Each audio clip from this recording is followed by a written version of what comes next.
You've probably heard the term critical thinking thrown around a lot, right? It sounds kind of formal, maybe even a little intimidating. But here's the thing, it's actually one of the most practical skills you can possibly have. So today, we're going to demystify it. We're going to break it down into a tool you can start using, like right away.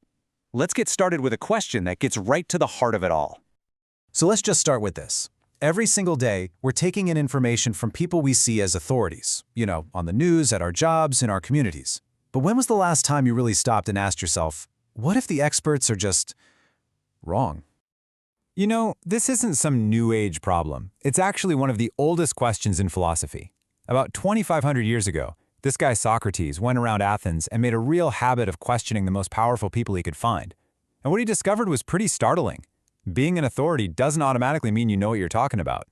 In fact, a lot of these super confident leaders were deeply confused and couldn't even rationally explain their own beliefs. Socrates showed us a timeless truth. We can't just outsource our thinking. We have to do the work of questioning things for ourselves.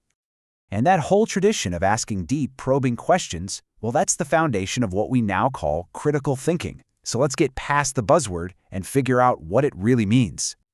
And you gotta understand, for Socrates, this wasn't just some intellectual game. He believed that to live a good life, a truly meaningful life, you had to be a critical questioner. It's about having an interrogative soul. Basically, a mind that never stops being curious, that keeps digging, and is never okay with easy, unexamined answers. Now, look at how active this definition is. Critical thinking isn't a passive thing where you just soak up information like a sponge. No, it's an intellectually disciplined process. That means you are actively and skillfully taking information apart. You're analyzing it, you're evaluating it. And the goal isn't just to be smart or to win an argument. It's to use that careful evaluation as a guide for what you believe, and even more importantly, for what you do. So how do we actually do that? Well, we hold our own thinking to a much higher standard.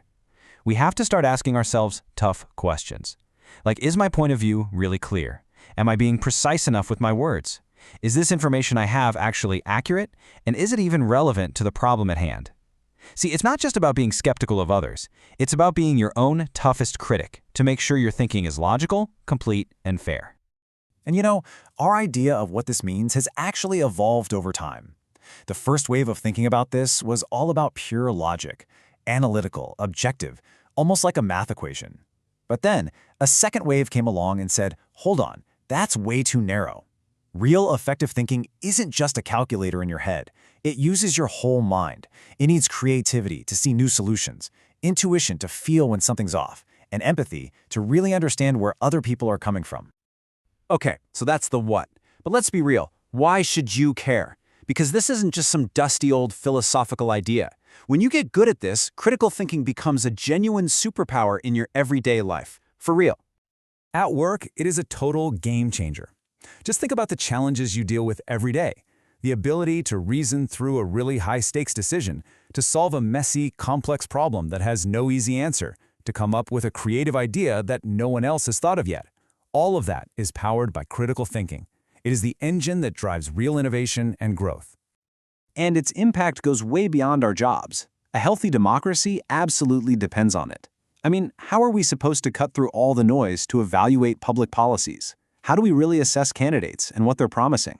It means we have to move past gut feelings and catchy headlines and actually analyze the arguments to make informed choices.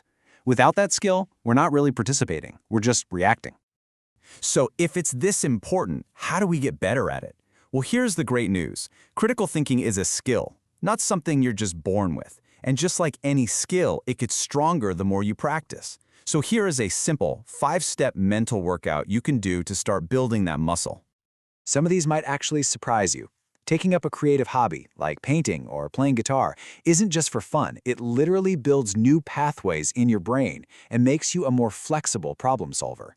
And socializing with people who think differently than you, that's huge for showing you the blind spots in your own logic.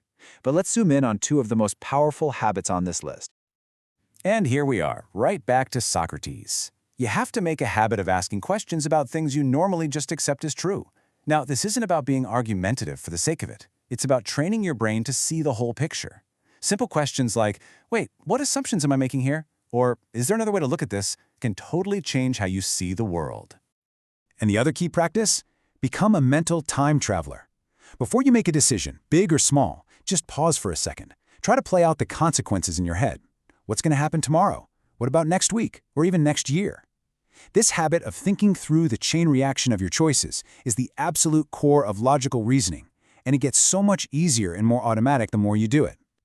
Because in the end, these steps aren't just a checklist. They're about building a completely new mindset. Being a critical thinker means you are making a commitment to follow reason and evidence, especially when they lead you to an uncomfortable answer. It's a promise you make to yourself to always stay curious, to try to be fair, and to be confident that you have what it takes to figure things out. So I'll leave you with a little challenge, one that brings us right back to where we started with Socrates. To get going on this journey, all you have to do is start. So think of one common belief, something you usually accept as true without giving it a second thought. What will you choose to question first?